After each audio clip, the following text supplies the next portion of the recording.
Are you struggling to score in class 10 maths? This video could be the solution. Save it and start with 100 essential questions. Question number 79. If the sum of the first n terms of an AP is 4n minus n square, what is the first term? What is the sum of the first two terms? What is the second term? Similarly, third, 10th and nth term. Okay, interesting. Let's start. Sum of n terms का formula दिया हुआ है, Sn we can say.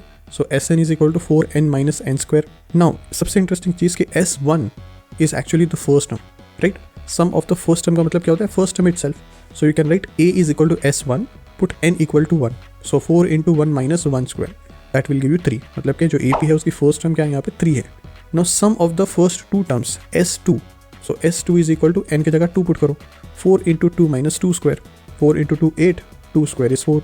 8 minus 4 is 4. Now interestingly देखो first term plus second term is actually S2. S2 का मतलब क्या है? Sum of the first two term.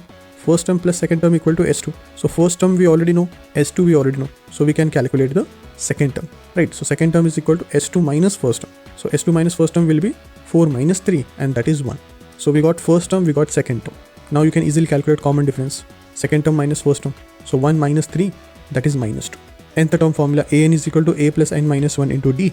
So an is equal to 3 plus n minus 1 into d. So that will give you 3 plus n minus 1 into minus 2. So open the bracket.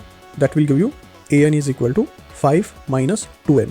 Now you can calculate any term. Third term के लिए क्या करेंगे? Put n equal to 3. So a3 is equal to 5 minus 2 into 3. So 5 minus 6 minus 1. Third term will be minus 1. Similarly, 10th term n equal to 10. So a10 is equal to 5 minus 2 into 10. That will give you 10th term as minus 15. That's the answer.